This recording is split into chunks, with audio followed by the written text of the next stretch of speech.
Dans le premier semestre de l'année dernière, 2018, j'ai été frappé et même inquiété par deux événements. Le premier, c'était la visite du président de la République, Emmanuel Macron, en Corse en février. Et le deuxième, c'était l'ouverture de surfaces commerciales gigantesques aux portes d'Ajaccio. Alors on peut se demander, mais quel est le rapport entre les deux? Il y a un rapport, c'est que dans les deux cas, j'ai eu le sentiment que il y avait une manière d'enjamber la démocratie. À la fin de l'année 2017, en décembre, une majorité nationaliste avait été élue à l'Assemblée de Corse, et que d'ailleurs, au cours de l'année 2017, il y avait également eu 3 députés nationalistes élus en Corse, qui étaient vus de Paris, et même vus d'ici, un petit coup de tonnerre quand même. Hein. C'est quand même un événement assez surprenant.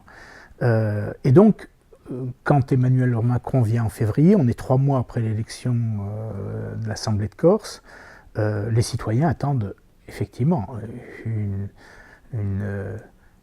une réponse du président de la République à cette élection qui effectivement signifiait que les gens demandaient plus d'autonomie, plus de régionalisation en Corse. Emmanuel Macron, au cours de cette visite, fait remarquer à Gilles Simeoni et Jean-Guy Talamone, qui ne sont que des élus locaux, ce qui est quand même assez grave, parce que c'est l'air de dire, quand les électeurs se prononcent, quand ils se prononcent pour le président de la République, ils ont dit une chose, quand ils se prononcent pour les élus régionaux, ça a beaucoup moins de valeur, et donc l'État n'est pas comptable de ce que les électeurs du message envoyé par les électeurs. Si, l'État est toujours comptable du message envoyé par les électeurs, y compris quand c'est dans des élections régionales. Donc tout ça, c'est une conception de la démocratie qui effectivement me paraît extrêmement dangereuse.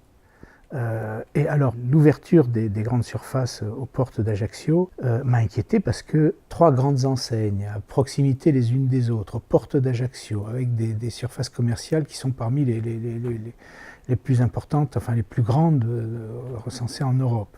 Il y a des commissions chargées d'autoriser ou de ne pas autoriser l'implantation de ces grandes surfaces. On a l'impression donc qu'on est quand même...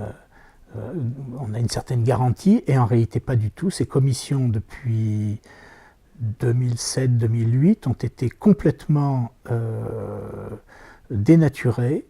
Les gens qui étaient dedans, notamment les citoyens, les commerçants, les associations pour l'environnement et tout, ont été éliminés. Et donc ces commissions n'ont plus aucun pouvoir. Et en réalité, ces grandes surfaces, ces grandes entreprises peuvent faire absolument ce qu'elles veulent, au mépris de toute autre décision politique. Elles deviennent plus puissantes. La finance devient plus puissante que le politique. Moi, c'est à ça que j'attribue la désaffection des électeurs au moment des élections. On dit qu'il y a de plus en plus d'abstention. Bien sûr, on s'aperçoit que les politiques, en gros, nous disent, mais contre les grandes puissances financières, on ne peut rien. Si on ne peut rien contre les grandes puissances financières, alors c'est elles qui dirigent la planète, et on ne voit pas très bien pourquoi on va voter pour des hommes politiques qui derrière ne peuvent rien. Et ceux qui, eux, se disent libres des puissances financières et ne disent pas avoir de langue de bois ou avoir à prendre des gants, attirent les électeurs. Bon, c'est les populistes, justement. Voilà.